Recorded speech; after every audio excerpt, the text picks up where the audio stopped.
KH9 news కి స్వాగతం. నేను మీ దివ్య. భద్రాద్రి కొత్తగూడెం జిల్లా టేకులపల్లి మండలం కుంటల గ్రామీణ వైద్యులు డాక్టర్ పాషాతో KH9 news special interesting interview.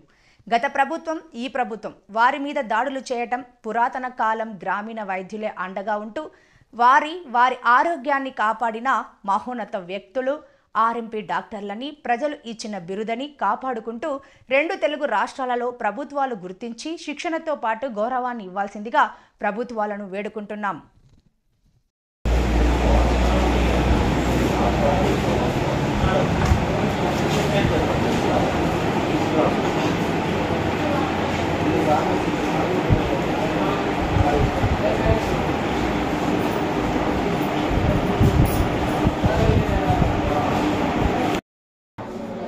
Bhadradri Kothagudem Tekulapalli మండలం ఈ కుంటల్ల అనే గ్రామం చాలా చిన్నది భద్రాద్రి కొత్తగూడెం డిస్టిక్లో. బట్ ఇక్కడ ఒక మహోన్నత వ్యక్తి, ఒక మంచి భావజాలంతో ఉన్న, ఎవరికి ఎలాంటి హాని చేయకుండా ఎలాంటి పార్టీలకు అతీతంగా మంచి కాన్సెప్ట్తోని ప్రజలకి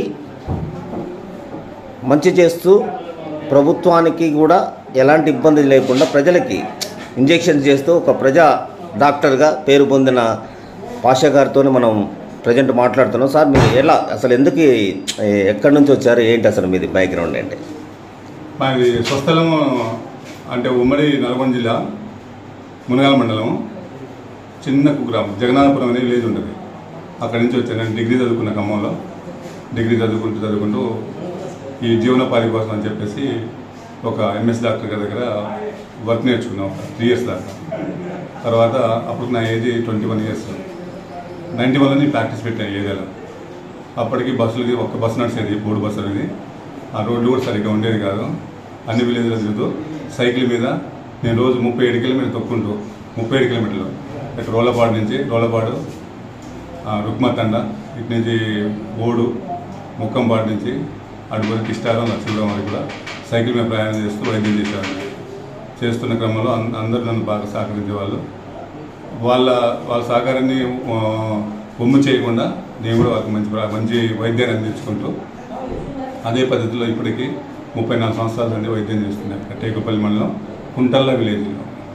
సార్, ముఖ్యంగా ఇక్కడున్న ప్రతి ఒక్కళ్ళు కూడా ఈ రోజు వరకు కూడా మిమ్మల్ని మర్చిపోవట్లేదు. తర్వాత మీ కుటుంబం కూడా ఎంతోమంది డాక్టర్స్ వృత్తిలో కూడా మేబీ చదువుకుంటున్నారు. అండ్ ఇక్కడ మీతో పాటు ప్రజలతో పాటు నిరుపేదలతో పాటు కూడా ఇక్కడ మంచి ఎమ్మెల్యేలు కూడా ఉన్నారు. వాళ్ళ పిల్లలు, వాళ్ళ తల్లిదండ్రులు, వాళ్ళ ప్రతి ఒక్కళ్ళు కూడా మీతోనే ట్రీట్మెంట్ చేసుకుంటున్నారు. అదే హౌ ఇస్ పాసిబుల్? ఇప్పుడు నేను వచ్చినప్పుడు పిల్లలు ఇంకా పుట్టలేదు. నేను దాదాపుగా ఒక 1800 డెలివరీలు చేసుకుంటూ వచ్చాను. అందులో పిల్లలు చాలామంది ఇప్పుడు ఎంబీబీఎస్ చేస్తున్నారు. అంటే మా బోర్డు రోడ్డు టేకులపల్లి నుంచి బోర్డు వరకు దాదాపు ఒక 20 మంది పిల్లలు ఎంబీబీఎస్ చేసిన వాళ్ళు. ఆ పిల్లలందరికీ నేను ట్రీట్మెంట్ చేశాను. వాళ్ళు ఇప్పటికి కొంచెం వాళ్ళు ఎంబీబీఎస్ చేసినా సరే నా దగ్గరికి వచ్చేసి అంకుల్ మీరు ఇంజెక్షన్ వేయండి, మీరు ట్రీట్మెంట్ చేయండి అని చెప్పేసి అనే పిల్లలు చాలామంది ఉన్నారు.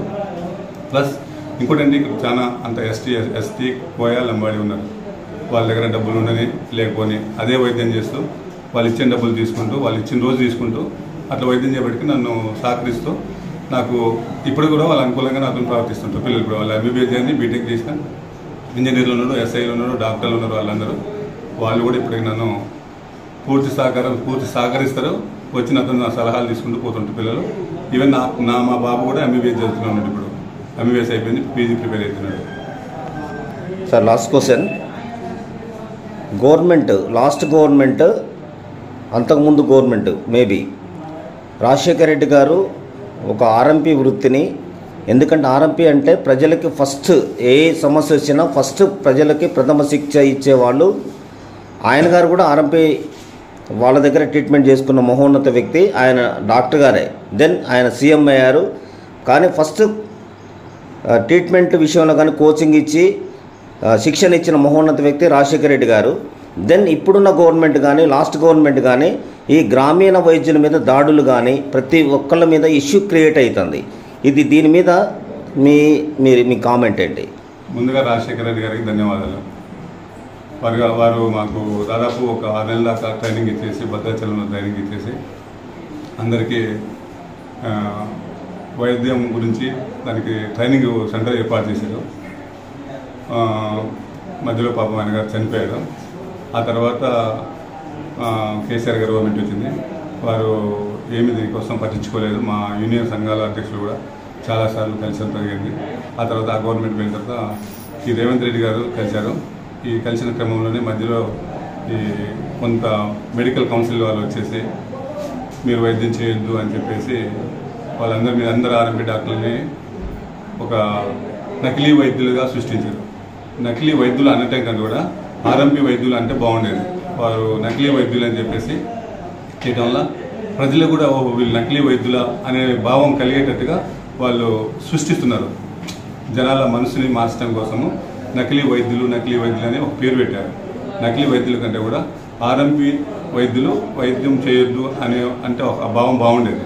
కానీ వాళ్ళు నకిలీ వైద్యులు అని ఒక వైద్యులకి ఒక లింక్ పెట్టేసి నకిలీగా సృష్టించారు. ఓకే, అందరి మీద దాడులు జరిగింది. దాదాపు ఖమ్మం జిల్లాలో 200 మంది ఆర్ఎంపీ డాక్టర్ల మీద చేశారు. కేసులు కూడా చేస్తామని చెప్పేసి అందరికీ తెలిసింది. తర్వాత గౌరవనీయులు రేవంత్ రెడ్డి గారు కూడా మంచిగా స్పందించేసి ఆర్ఎంపీ డాక్టర్లకు మేము ఖచ్చితంగా శిక్షణ ఇస్తామని చెప్పారు. వారికి కూడా ధన్యవాదాలు.